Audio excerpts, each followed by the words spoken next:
Hello and welcome to Off the Record. This is a brand new YouTube show on the Dorm Room Sports brand. I'm Kyle O'Reilly alongside Connor Fredlin.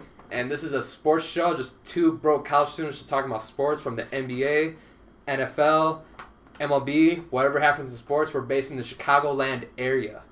Yeah, and we have this beautiful student loan / financial aid studio that our school lent to us. That we have to pay for. We do have to pay for it. So really, we just got it ourselves. School has nothing to do with it.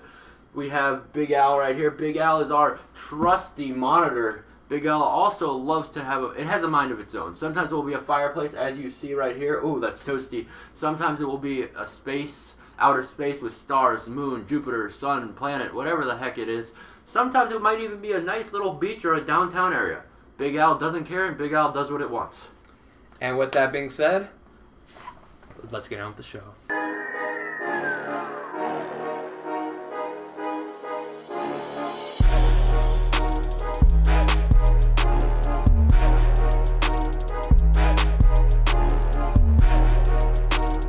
Alright, so basketball season is underway, as you all know, very underway, just past the All-Star break. We're located on the very outskirts of the Chicagoland area, so a lot of what we're going to be talking about is Chicago sports. Bulls, Cubs, Bears, the Blackhawks. Windy City, what's the Arena Football League? The what? The Arena Football League. The Chicago Rush? How do you not know the Chicago Rush? Because it's arena football, Kyle. And it's football. All right, whatever. But overall, we're going to be talking about Chicago sports. So let's start with the NBA. The Bulls in the offseason went out. They got Dwayne Wade, a Chicago native, a great player for the Bulls. But it looked like we might have a pretty promising season. But the first half of the season did not act that way. We go to the All-Star break. We're one game under 500, 7th place in the East.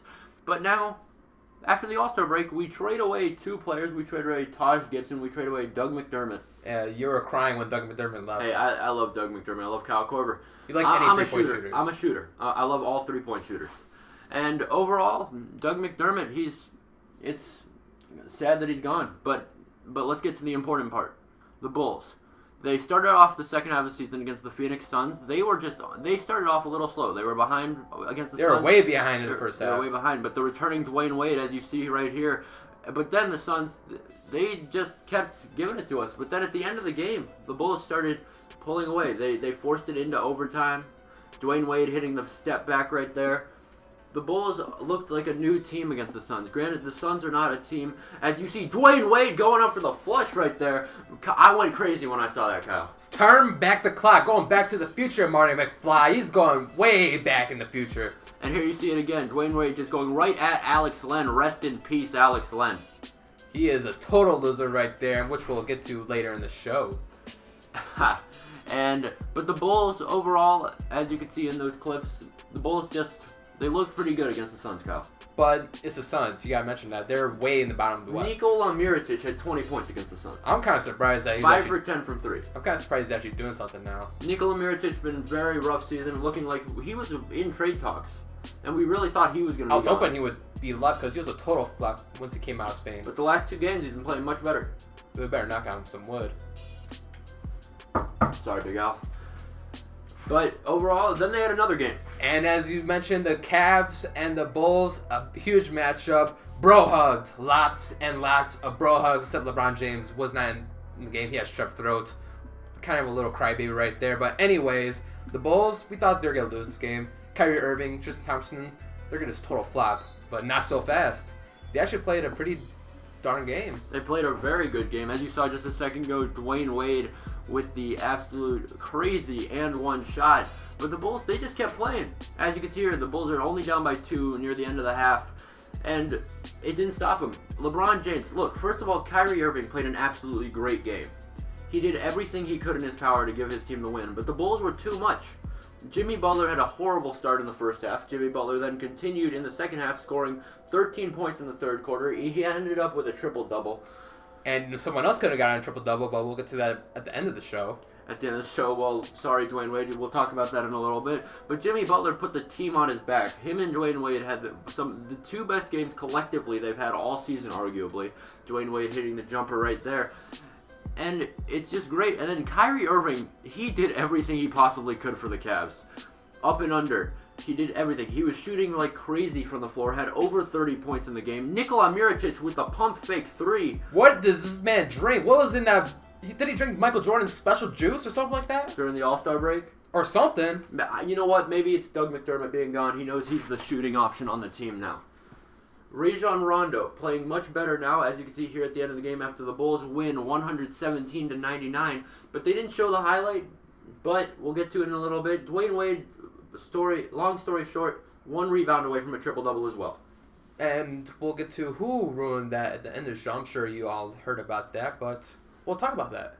But speaking of talking about, what is going on with the Bulls? Why are they doing good all of a sudden? Well, first of all, they're doing well because I have always had the theory regarding the Bulls that they were a team of not confidence, but they overlook opponents. For example, the Suns, throughout the first 3.5 quarters, they were overlooking the Suns. They were like, oh, we could beat the Suns. They're the Suns. But then look what happened. They had to literally have a different mindset by the end of the game and then come back against the Suns and then go over them. But what about the Mavs? The Mavs or the Cavs? The Mavs. The Mavericks. The Jokes. Oh, the Dirks. What about the Mavs? Oh, they're horrible, but the Bulls can't beat them. Well, that's because I'm saying they overlook it. And I think they may have switched up their mindset a little bit here. Because, look, Fred Hoiberg, we all know he's on the hot seat. Oh, I hope he is. By the way, hot seat 88.3 The Dog on Fridays, 4 o'clock. But the hot seat we're talking about is Fred Hoiberg. He's had some mistakes. And I think one of the problems is, but you can't all blame it on him. Can't blame it on him. Well, with Tom Thibodeau, though, we lost to good teams as well. Yeah, but at the same time, we were also pretty amazing. We were a great team when we had Tom Thibodeau behind the helm. But I think we overlook the Suns, the Mavs, the Nets. Every team that we play, we overlook them. And then when we play the better teams like the Cavs, like you saw right there, we put up a fight because we have the talent. We have Dwayne Wade. We have Jimmy Butler. We have Nikola Mirotic when he's on. When he's on, which is rare. Once in a blue moon. And we have Robin Lopez. He's a solid player, Robin Lopez. Well, in my opinion, he's a solid player. But overall, the Bulls, they just have a lot that they need to do. I don't know if you That's guys the beauty of college. I don't know if you picked that up, but that was a trash shoot. Beauty of college, low budget. But anyway, the Bulls, they're just having they're having a up and down season against good teams, which makes me feel a little better in the playoffs. It's been more downs than ups, in my opinion. Well, the Bulls are 3-0 against the Cavs.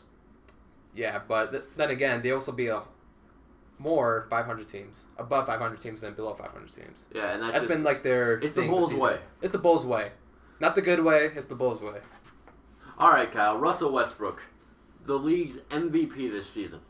He will be. It's not official, but he will be. Let's just look at his numbers on this graphic. 30.8 points per game, 10.2 assists per game, and 10.6 rebounds per game. That's decent. Decent for Russell Westbrook, maybe. If Michael Jordan was in the league, he'd be averaging a quadruple-double. All right, you didn't have to get all angry right there. Michael Jordan's the GOAT. Michael Jordan is the GOAT. I think we can both agree on that. Anyway, so Russell Westbrook this weekend against the Lakers.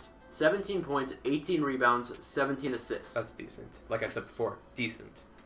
It could actually be 18 rebounds, 17 assists. Could have done better. Could have done better. But Russell Westbrook, a man amongst boys, throughout the entire season, especially against the Lakers, he was doing up and unders. He was dishing, he was passing, he was dishing. I said dishing already. He was shooting. He was rebounding. Doing everything. Well, you don't need to rebound if you're a point guard. That's what you have big men for. That's definitely your opinion. I disagree. I think if you're any player, you should be able to do everything, and that is what's going to be a huge asset for your team. That's why Russell Westbrook is the MVP this season. No, James Harden is. Okay, so James Harden, James Harden right now averaging 28.9 points per game, 11.3 assists per game, and 8.1 rebounds per game. You don't have to worry about the rebounds because you have big men for that. All right, Kyle. Plus, James Harden is actually helping his team win. And like Russell Westbrook, when he has a triple-double, his team loses more when he has a double-double. His team loses more games when he has a triple-double. Okay, but Kyle, think about this. Russell Westbrook, first guy in, 50 years to average a triple-double throughout a season if he can keep it up? Who's the guy that had the original triple-double record? I believe it was Oscar Robinson. All right, we are back here. I've looked up the thing. It is 1961 season. Oscar Robertson was the last person to average a triple-double. Impressive. Very impressive. But you gotta think, back in the league, who else was there? Who was the competition back then? I mean, in 1961. All right, well, let's look at James Harden's stats one more time here. We already went over his stats. He's averaging 28.9 points per game, 11.3 assists per game, and 8.1 rebounds per game. But my thing is, if you play good and you help your team win, right now the Rockets are sitting third in the Western Conference Finals, just behind the Spurs and the Warriors. And what place are the Thunder? They're in the 7th spot. But any player, Kyle, that has... But he doesn't help his team win. I do agree. You do say that without Russell Westbrook, the Thunder will be total garbage. All right, the hats are coming off. Okay. But without James Harden, the Rockets will be garbage too. Kyle, without James Harden, they would be garbage. Without Westbrook, they'd be garbage. But here's the thing. Westbrook, triple-double. I'm not going to stop saying that. Triple-double for a season, you give him the MVP. I don't care what your team's record is. So you're saying if Bojan Bogdanovic, when he was on the Nets, he averaged a triple-double, would he get the MVP? I think he'd definitely be up there, yeah. Even though the Nets are a total joke? But again, Bojan Bogdanovic, he's not a player that's really a name player. So if Zach LaVine averages a triple-double, even though he's hurt right now, if he averages a triple-double with the Minnesota Timberwolves, he will get the MVP? Is that what you're saying? I think he would, yeah. And the Minnesota Timberwolves continue losing? Yeah, but again, I don't think they'd be losing if he had a triple-double every game. The West is stacked. Westbrook is going up against a West Conference that's stacked by himself. Yeah, there's only 7 teams competing except for in that bottom, whatever. 8th place is just... It's a joke. They're going to be gone. But Westbrook, Harden, I'm going Westbrook. I know you're going Harden. And this is going to... One thing's for sure. This will be a controversial MVP race. What about you, Big Al? What do you think? All right, Big Al's being quiet today. He's a little hot right now. Ha! Shut up, Kyle. All right, so it is that time of season again, Kyle. Spring training. Tis the season. Tis the season to be jolly. And I'm not talking about Christmas. I'm talking about World Series champion Chicago Cubs. That has not been said in 108 years. They just won, Kyle. Did you forget? No. You just don't want to think about it? Just don't want to think about it. All right, well, the Chicago Cubs were back in action here in spring training, playing at Sloan Park against the Oakland Athletics. Beautiful park. And here you can see Matt Caesar with a 2-run single up the middle off the pitcher's glove, scoring 2 Chicago Cubs players. The Cubs took an early 2-0 lead. But then, Matt Joyce, once it was 3-0, hit a bomb into right center field. Gone forever. Aaron Hernandez. Gone forever, Aaron Hernandez. And Matt Joyce brought it to 3-1. And then Matt Chapman, the 2 Matts for the A's, did it all. Hitting a 2-run homer again to right field off of a Chicago Cubs pitcher. Matt Chapman tied it up at 3. But then, Charcer Burks, basically a no-name for the Cubs, hits a solo home run shot to somewhat left center field. Back. Gone! Very true, Kyle. And Charcer Burks, he was not done today after giving the Cubs a lead. No, he was not. And you will see that just in a second here, as there is a little blooper to left field, and Charcer Burks comes in strong, making a nice diving catch to save probably 1 or 2 runs for the Cubs. Again, spring training baseball doesn't mean all that much, but it's still nice to see young players that you don't know much about making nice plays. It's just nice to see baseball back in general. Very true, Kyle. And then the Cubs would close it out with a Felix Pena save. So the Cubs, they did lose yesterday, but they did win as the Cubs lost. It's a draw. It was a split squad 2 games yesterday. They lost to the San Francisco Giants. Yeah, maybe a little revenge from the NLDS. Kyle, that you can never get too much revenge, right? You can never get too much revenge. Revenge is a beautiful thing. So the Cubs are now 1-1 on the spring training season. Thank you WGN and MLB.com for those highlights. Looking pretty good here so far for the Cubs. Excited to see what they have to bring to the table this year. They got some young talent, that's for sure.